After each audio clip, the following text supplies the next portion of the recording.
Boa tarde, é uma ótima tarde a todos, é uma ótima tarde de terça-feira com sol e isso já nos confere uma irradiação a nível altamente nutritivo. Então, para falar de nutrição e para falar de energia, nada melhor do que os raios solares, né? Então, dando continuidade a essa nossa semana dos protocolos da casa, eu sou responsável pela parte da depressão, de trabalhar com a depressão. A nossa casa, na verdade, ela é uma casa em que atua muito no TDM, que é o tratamento da depressão pelo magnetismo. E o dia proposto para mim, pela espiritualidade, foi na terça-feira, vibração de Pai Ogum, para que eu tocasse nesse tema e abordasse alguns assuntos peculiares do tratamento da depressão. Então eu perguntei que tipo de abordagem para que nós falássemos sobre depressão. E fui fazendo uma prática íntima minha, para ver que forma seria mais aceita, melhor digerida pelo grupo, pelos nossos amparadores, a abordagem que melhor nos nutriria, vamos dizer assim, o nosso conhecimento. E aí a abordagem que surgiu a partir da minha aspiração foi a abordagem fisiológica da depressão. O porquê? Porque nós estamos muito acostumados a lidar com as sensações, com a espiritualidade nos auxiliando nos nossos protocolos. Isso não deixa de ser ruim, muito pelo contrário, isso é muito bom, isso nos auxilia muito, nós temos bons guias, a nossa egrégora toda ela é muito mantenedora, ela é muito protetiva, como a gente conversa muitas vezes, mas o nosso grande desafio, o desafio do trabalhador da casa dos caminhos de Jesus é ser um umbandista. E um umbandista que trabalha junto com o seu guia. Aí a gente se pergunta, né? E se a gente for falar assim com outras pessoas, vão dizer: ah, mas quanta pretensão é tu dizer que tu trabalha com teu guia. O teu padrão vibratório, ele é muito inferior ao do teu guia. Sim, ele é mesmo. Em alguns casos, ele é bem abaixo do nosso padrão vibratório. Tanto que, em muitas vezes, a gente não consegue nem conexão com o próprio guia.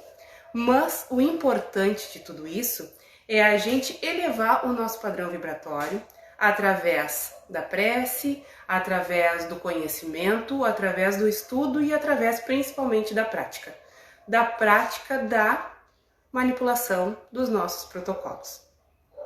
Então, por isso que eu escolhi essa abordagem, uma abordagem em que eu, sendo uma estudiosa, auxilio mutuamente e peço auxílio ao meu guia para que trabalhemos juntos de mãos dadas. Ou seja, eu não incorporo porque eu sei que o fluido que eu necessito para a cura, ele vem através de mim, da minha ectoplasmia. A partir do momento em que eu me torno um aparelho, que eu dou passividade para que o guia incorpore e faça o trabalho por mim, com as minhas mãos, eu sou simplesmente uma ferramenta. E que muitas vezes nem afiada, porque eu me coloco à disposição. Simplesmente. A minha vontade é simplesmente ser levada e não servir junto com ele. Então, entrando no tema diretamente da depressão, eu gostaria de falar que eu busco dois magnetizadores, né, dois espíritas que eu sigo muito eles. Um deles é o Jacó Melo, que é o dirigente do Leão, tem uma larga experiência com o magnetismo, e a outra é a Anete Guimarães, em que a gente já republicou vários vídeos dela aqui no nosso grupo fechado da casa. O Jacó, apesar dele ser kardecista tanto quanto a Anete, eles têm abordagens bem distintas. O Jacó fala muito do campo espiritual e do magnetismo propriamente dito através do protocolo. A Anete, ela já traz uma abordagem bem específica e bem científica, seria o termo correto. Vocês me perdoem, porque eu não fiz nenhum roteiro, então, apesar assim, eu fiz um esquema para mim não me perder e saber o que eu vou falar, mas eu não fiz nenhum roteiro propriamente dito, eu gosto de falar espontaneamente. Então, a Anete ela é muito científica e eu gosto muito da abordagem dela porque ela é aquele tipo de gente que ela fala e que ela prova, que ela tem artigos para comprovar e meios científicos que comprovam a eficiência desse tratamento e como ele atua dentro do campo magnético. E falando sobre depressão, a gente precisa, a nível fisiológico, é claro, a gente precisa falar sobre os neurotransmissores, que existem em uma larga quantidade. A ciência já evidenciou 70 e poucos neurotransmissores, já segregou 11, mas só conseguiu entender a ação de 3, propriamente ditos no corpo humano, que são a noradrenalina, a serotonina e a dopamina. São esses que largamente atuam sobre o campo do depressivo. De uma depressão endógena, como a gente fala, né? Deixa eu ver uma coisa. Endógena é o termo correto de se dizer. É uma depressão que acontece dentro do nosso campo fisiológico. O Jacó, também naquele livro em que a gente usa muito e usou muito para montar o protocolo da casa, ele também fala, né, que a depressão ela atua em alguns campos e ele define 3 deles, sendo que é o neurológico, que é aquela patologia em que a gente já nasce com ela, o fisiológico, que é pela desarmonia de algum neurotransmissor, causando o processo depressivo, e o espiritual, que vem de um processo obsessivo.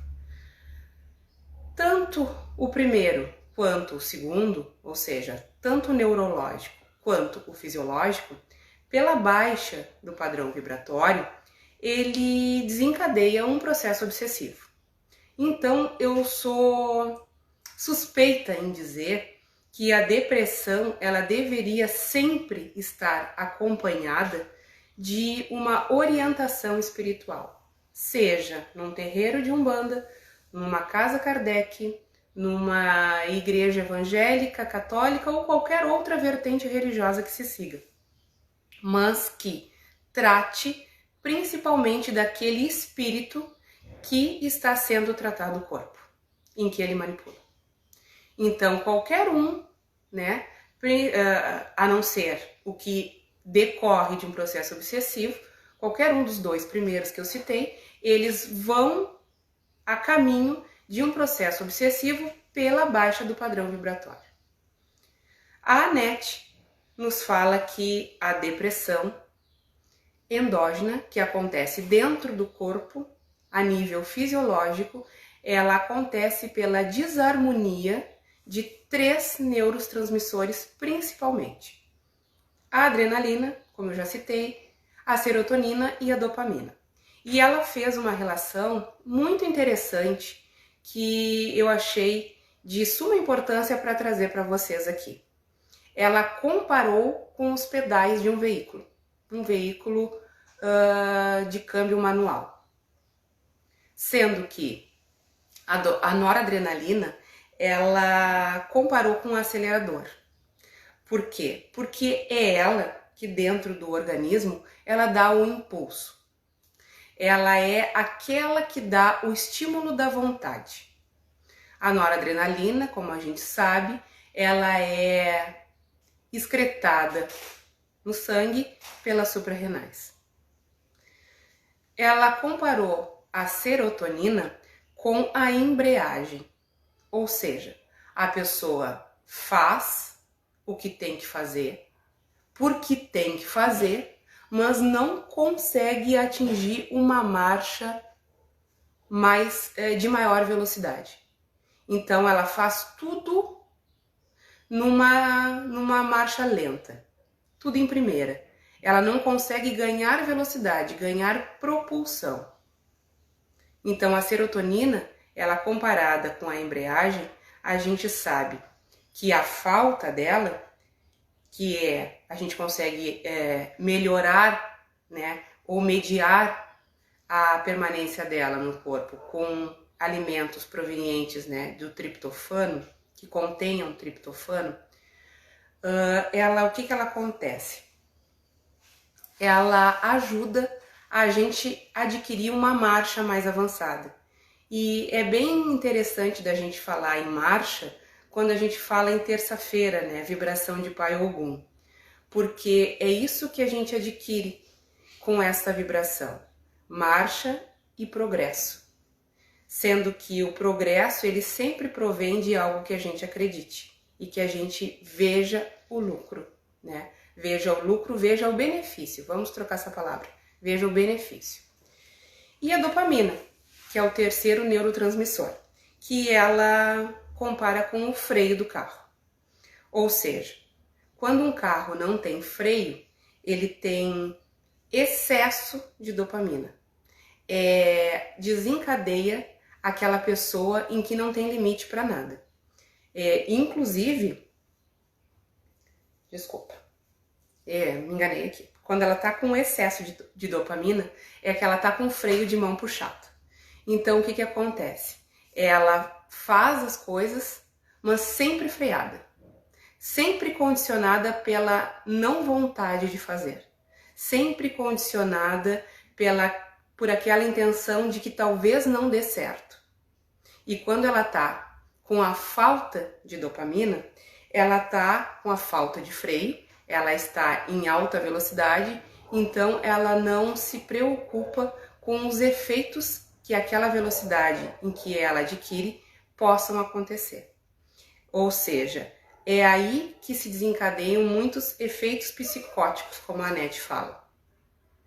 A dopamina, ela também acontece, né? Ela também é excretada pelas suprarrenais e também ela atua sobre o sistema nervoso central. Principalmente, ela é uma reguladora de todo o campo emocional, de todas aquelas picos e vales que a gente enxerga nos processos de depressão, pessoas que estão em alta ansiedade ou em baixa ansiedade, como a gente fala, no fundo do poço. E a gente vê isso muito também em todo o funcionamento, principalmente o do intestino. São pessoas em que estão em processo de constipação. Isso foi um relato que, através do meu estudo, eu pude constatar por vários artigos em que eu li hoje de manhã. Então a gente fala sobre a depressão. Aonde atua o protocolo da casa? Ele atua diretamente sobre o baço, né? Sobre o centro esplênico. Nós dividimos ele, Jacó dividiu ele, nós usamos o mesmo protocolo e achamos por bem trabalhar assim em 3 etapas, sendo que nós temos o TDM1, o TDM2 e o TDM3. Falando hoje sobre o TDM1, é falar sobre os filtros, que é principalmente a zona de atuação desses neurotransmissores. E o que são esses filtros? Claro que vai aparecer a imagem invertida aí para vocês, mas esse aqui é o meu lado esquerdo. Então, sobre o meu lado esquerdo, num ângulo de 45 graus, eu tenho o centro esplênico ligado ao baço. Depois, próximo, atrás do gástrico, eu tenho o meu centro gástrico ligado ao pâncreas. E na minha direita, também a 45 graus, eu tenho o meu centro hepático ligado ao fígado. Atrás, nas costas, nas alturas dos rins, eu tenho as suprarrenais ligado ao centro básico. Todo esse cinturão que nós chamamos de plexo solar, eles são denominados os filtros, onde a gente precisa harmonizá-los tanto energeticamente, a nível etérico, ligado os pontos de força no corpo etérico, tanto no corpo físico ligado as glândulas e os órgãos pertinentes a cada um desses centros que eu acabei de citar para vocês. No TDM1, a gente trabalha basicamente o baço, com muitos dispersivos locais, muitas vezes eles conjugados, com transversais e sopros frio, e também com dispersivos longitudinais, são aqueles que são feitos ao longo no mesmo plano. Então, nós fazemos uma série de dispersivos por todos os centros e dispersivos locais. Nas 3 zonas, lembrando, né, e é sempre muito bom lembrar, ativante, média, calmante, para enquadrar a imagem. Sendo que todo o protocolo da casa, ele inicia pelo centro humeral.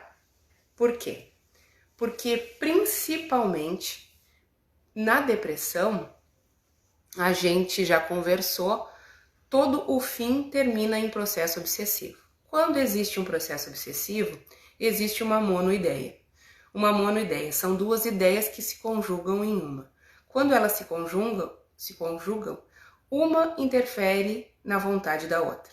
Então, nós separamos essa ideia que está conjugada, a ideia de quem está sendo assistido pelo passe magnético, encaminhamos ela para a área pertinente dela, sendo que dentro de um terreiro de Umbanda são os guias de Umbanda que vão manipular essa energia que se encontra junto com o assistido e tratamos apenas o assistido. Por isso que sempre iniciamos pelo centro humeral, que é o centro das costas, tirando ali, né, desagregando ali essas 2 ideias conjugadas pelos dispersivos locais que são feitos nessa parte do centro humeral.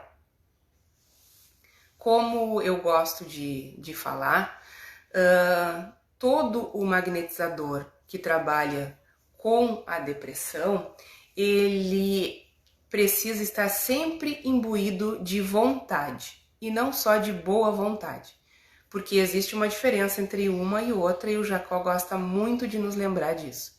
A vontade é quando a gente nos coloca em marcha, quando a gente vai adiante, quando a gente vai avante. E o que isso quer dizer? Que o magnetizador, que ele trabalha com os processos depressivos e obsessivos, que estão muito ligados com a depressão, ele precisa sempre estar imbuído de muita vontade, porque ele vai estar sempre em contato com o campo magnético do depressivo e de todas as consciências que estão agregadas àquele campo, ou seja, os nossos irmãos obsessores, que estão ali para que aquele assistido não consiga adquirir uma vibração energética e se desligue energeticamente dele. Às vezes são muitas afinidades por escolhas, às vezes são muitos parentes que já foram desencarnados e saudosos ainda vêm se ligar ao campo energético do assistido, e por aí vai uma gama, né, um leque de ações por processo obsessivo. Então, a gente faz muita comparação com o depressivo com aquele que está no fundo do poço. E quando ele está no fundo do poço, o magnetizador que trabalha com a depressão, não adianta só simplesmente jogar corda. Porque muitas vezes, por falta de noradrenalina, ele não tem vontade nenhuma de segurar na ponta da corda. Então, o magnetizador que trabalha com o TDM, com a depressão pelo magnetismo, e é ele que tem que fazer o trabalho, sempre, ele tem que descer até o fundo do poço, para ir lá colocar o irmão nas costas e subir com ele através da corda.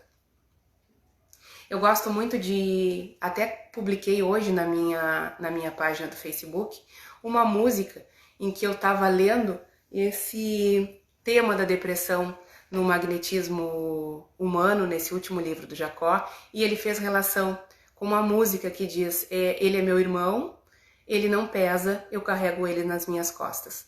E é muito lindo esse tema, porque relata exatamente o trabalho de um magnetizador pela depressão. Ele tem uma ação dispersiva, ele geralmente dentro, né, do terreiro de Umbanda, ele é guiado, ele é orientado pela consciência de Yansan, trabalha com os guias, que também são guiados e orientados por essa consciência, não à toa, porque ele atua e trabalha e interage, seria o termo correto, com muitos eguns e quiumbas. Então ele precisa estar sempre muito vigilante com as consciências e as energias que chegam até ele no dia a dia, no cotidiano. Principalmente, como o Pai João nos alertou, na quinta-feira, que é o dia em que está mais aflorado a nossa sensibilidade mediúnica. Fazendo também uma relação com Hollywood, né, com o cinema, eu gostaria de fazer uma relação com um filme que eu gosto muito, que é Anjos da Vida, Mais Bravos que o Mar.